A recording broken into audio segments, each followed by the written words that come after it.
Y en Docentes Magazine Arte y Cultura nos encontramos con la artista Lady Marcela Robles, una de las expositoras de este proyecto tan interesante, quien nos va a comentar de qué se trata su obra y qué elementos la llevaron a hacer esta exploración. Hola, mi nombre es Lady Robles y pues esta es mi obra, se llama Encuentros. Básicamente es una propuesta que gira en torno a los objetos que recolectamos, que muchas veces funcionan como entes de sanación o de acumulación tal vez, pero que en la medida en que los vamos recolectando o acumulando, van formando, en mi caso, una especie de ritual. Entonces podemos encontrar desde cacao, plantas, hierbas naturales que sirven para sanar tanto dolores físicos como emocionales. Entonces eso es lo que pueden encontrar en esta propuesta escultórica. Recuerden, Docentes Magazine Arte y Cultura. Los seguimos esperando en esta exposición. ¿Hasta qué día va la exposición? Hasta el 26 de agosto. 26 de agosto en el Luis Bucarica del centro de la ciudad. Docentes Magazine Arte y Cultura.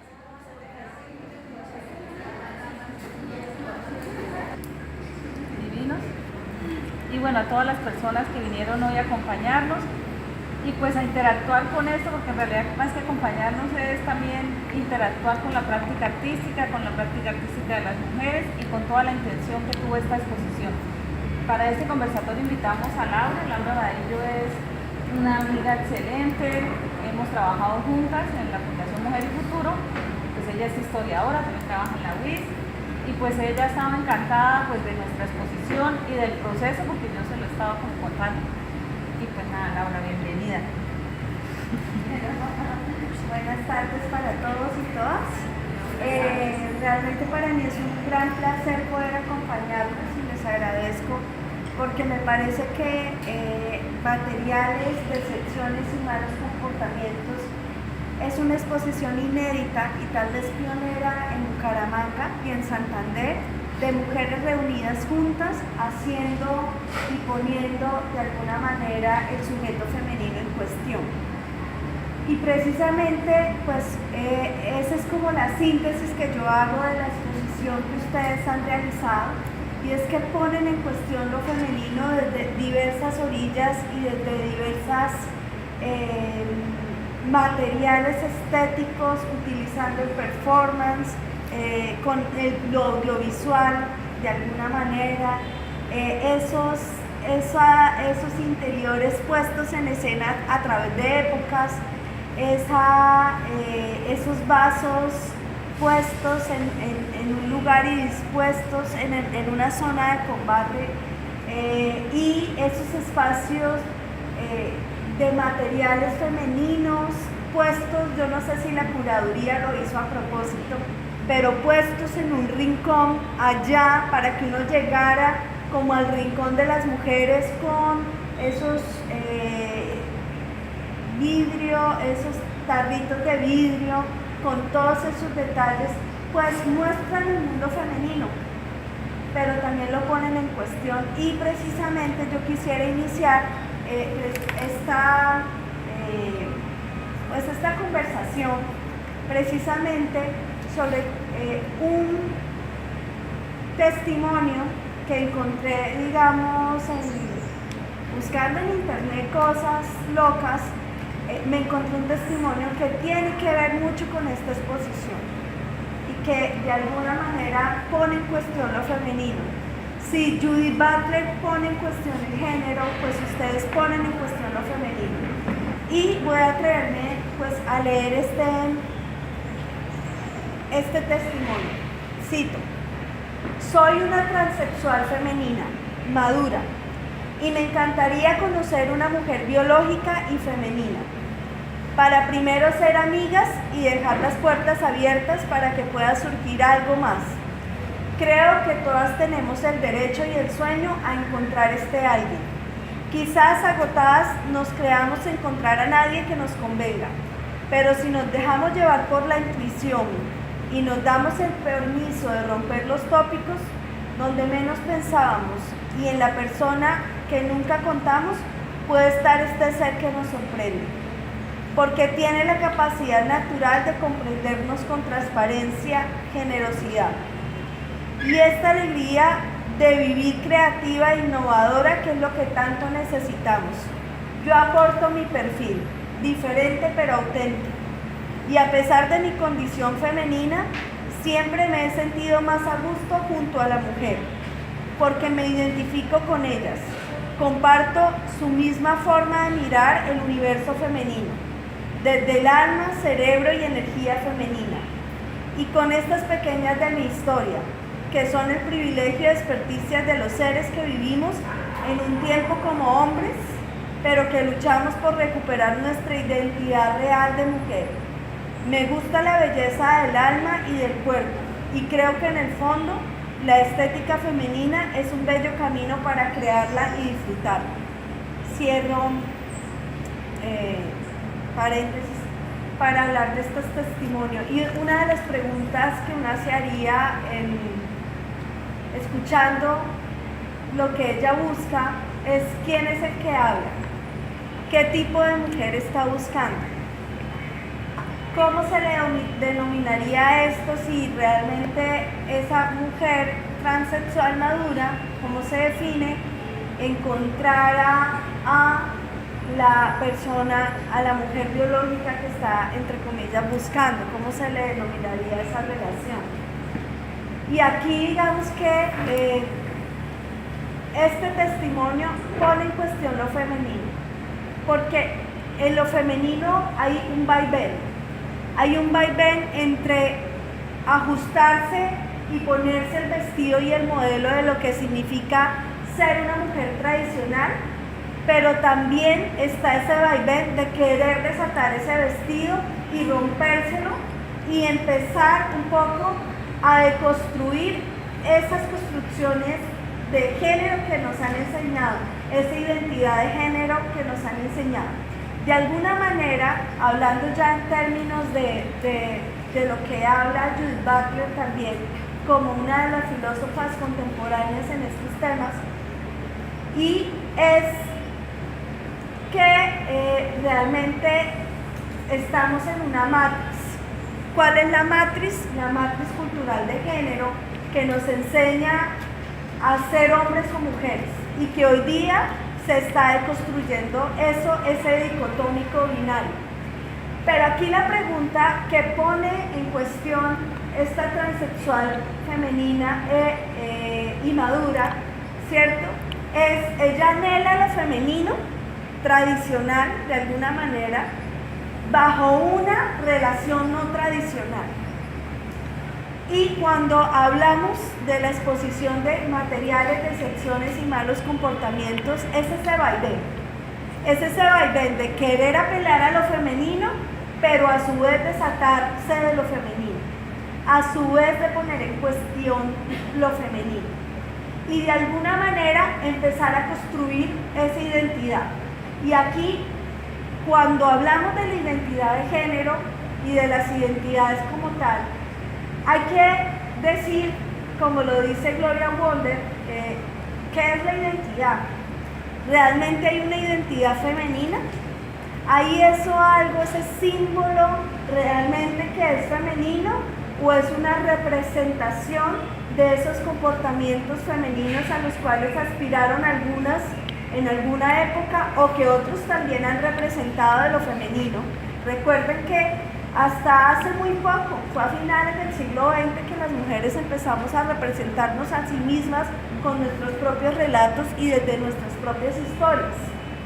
Entonces, ¿eso es lo femenino a lo que apela esta mujer transexual femenina? ¿O qué es lo femenino que está buscando? Y aquí cuando uno se acerca a la exposición, ve representada no solamente el ideal femenino de ser mujer, sino por el contrario, ve una multiplicidad de construcción de ser femenina. Pero a su vez, cuando se representan también, hay una forma de representarse como en ese otro que no es femenino. Como lo decía Margarita Pisano, una chilena feminista que ya se murió, y es un poco, ella decía, es que tenemos que empezar a narrarnos desde el afuera.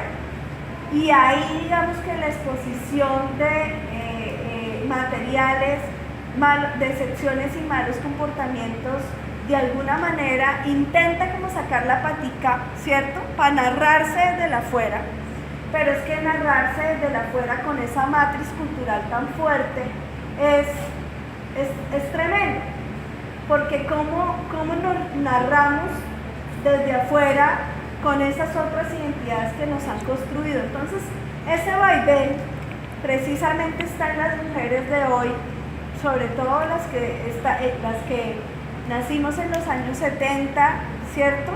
Y ahí está representada esa transición desde las artistas, porque cada artista también representa su época y eso hace parte del arte contemporáneo. El de situarse en un contexto, pero también el cuestionarse ese contexto. Y es ahí donde el arte contemporáneo también tiene, digamos, una narración, y esta exposición tiene una narración en ese sentido. Hablemos de los materiales.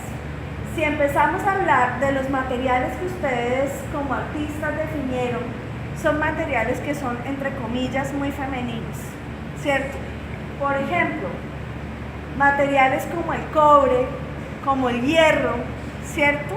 No estuvieron tan presentes, casi que estuvieron ausentes, pero esa ausencia también narra algo.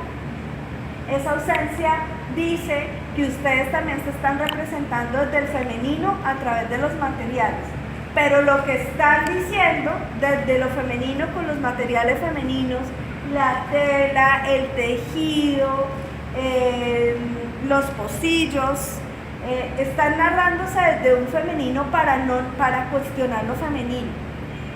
Y eso, de alguna manera, en el arte, y pues un poco las artistas que conozco cuando voy a exposiciones, para mí me interpelan, ¿no? Me interpelan muchísimo porque de alguna manera a veces esos materiales resultan siendo muy femeninos. Y por ejemplo Elisa Bursiski, que es una de nuestras primeras escultoras, ella empezó a utilizar no solamente los materiales comunes y típicos a los cuales apelamos a las mujeres, sino empezó a utilizar la chatarra como una forma también de crear su expresión artística y de romper. Y ella precisamente en los años 75, rompe esa forma de narrar lo estético desde lo femenino utilizando otros materiales. Ahora bien, aquí hay que narrar que esos materiales también las mujeres los utilizamos y apelamos a ellos, no es por casualidad, es por una construcción cultural, pero también aquí hay que decir que es una cuestión de desigualdad. Es decir, las mujeres para hacer arte tienen que transgredir escenarios, tienen que transgredir su propia feminidad y lograr conseguir otros materiales distintos a la estética, entre comillas, femenina. Es difícil porque eso vale plata. Y las mujeres para hacer arte no tienen dinero, no tienen recursos, ni siquiera son representadas. Por ejemplo, si ustedes miran todas las becas que salieron, fueron 3 hombres los que encabezaron la lista. Eso no es casualidad, ¿cierto? Porque, claro, en la matriz lo más valorado es lo masculino más que lo femenino. Y aquí no se trata de poner a unos por encima de otros, se trata de escribir una desigualdad. El año pasado salió un informe de la UNESCO sobre cómo era la relación de las mujeres y el arte en América Latina. ¿Y qué decía ese informe en grosso modo? Que las mujeres no están representadas ni siquiera un 30% en las exposiciones que hacen en los museos. Que las mujeres tienen pocas posibilidades de becas, las mujeres artistas estoy hablando, en términos de hacer sus becas y de irse a estudiar. Sin embargo, cuando vemos quiénes son las artistas más destacadas hoy día del arte contemporáneo, pues para mí son mujeres, ¿cierto? Son mujeres.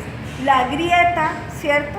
Que es una de las obras más fascinantes, y se me olvidó el nombre, de Doris Salcedo, que es para mí una artista ícono. está ahí representada. La misma santanderiana Beatriz González, ¿cierto? Ahí está representada y casi como que uno va a hablar de los artistas contemporáneos y yo digo, uy, y hay muchas mujeres que también están haciendo arte contemporáneo.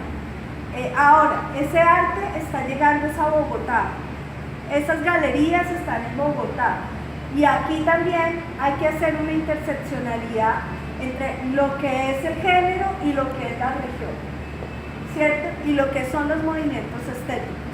Ahora, ¿cómo territorializar lo estético? ¿Cómo territorializar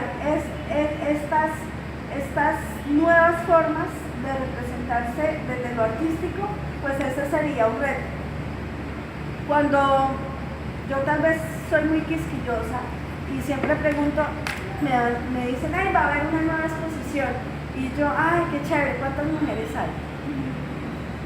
Y no es porque básicamente las preguntas que me han dado, las respuestas que me han dado es que aquí no hay mujeres artistas. Esas son porque no están como que les hace falta algo. Y aquí digamos como que en términos de las desigualdades también, como que a las mujeres nos hace falta algo para estar en esos lugares de artísticos, de representación y de poder. Entonces, de alguna manera, ese vaivén, ¿cierto?, también nos atrapa y esa construcción cultural, en términos de cómo se ha construido el arte, también nos atrapa y hace que las artistas no seamos representadas, aún teniendo propuestas artísticas. Y siempre habrá una excusa para ello, es que ellas no entregaron el material. Claro, hay desventajas sociales, hay desventajas en términos de dinero para tener una obra en grandes dimensiones, y eso pues hay que tenerlo en cuenta. Aquí entonces básicamente al replantearnos lo femenino, pues ponemos en cuestión esa construcción de género. Y esa construcción de género, de alguna manera, tiene que ver sobre la corporalidad. ¿Y qué agregamos a esa corporalidad? En Haraway, de alguna manera, el cyborg está presente. Entonces, ¿cómo está presente ese cyborg? ¿Cómo lo representamos en términos de las identidades? Y cómo ponemos en cuestión eso de la identidad femenina y especialmente la identidad de las mujeres santanderianas, cuando ya hay un símbolo y una representación. Y romper eso es complejo. Aquí un poco lo que de alguna manera hay que repensarnos y es cómo eludimos esos restrictivos de género con los cuales hemos sido representados y nos representamos. Sí, de alguna manera, cuando decidimos vestirnos de determinada manera, vernos de determinada manera, amar de determinada manera, estamos también aludiendo a unas normas sociales. Así como la heteronormatividad se aprende, ¿cierto? Porque nos enseñan desde pequeñitas a que las mujeres tenemos que querer a los hombres y viceversa, los hombres tienen que querer a las mujeres, pues las construcciones sociales de género también se aprenden. Y aquí un poco lo que hay que decir es que lo que dice Judith Butler, esta filósofa, que me parece muy rompedor frente a cómo hemos construido nuestra propia cultura, es que uno puede performarse. ¿Y qué es ese performarse? Ella dice, y utilizando el ejemplo de la mujer femenina madura, ella se supone que aspira a un ideal femenino, pero a la hora de repetir ese ideal femenino también está el riesgo de equivocarnos en esa representación. Y ahí es donde se crean nuevas formas de representarnos desde lo femenino o desde la identidad de género.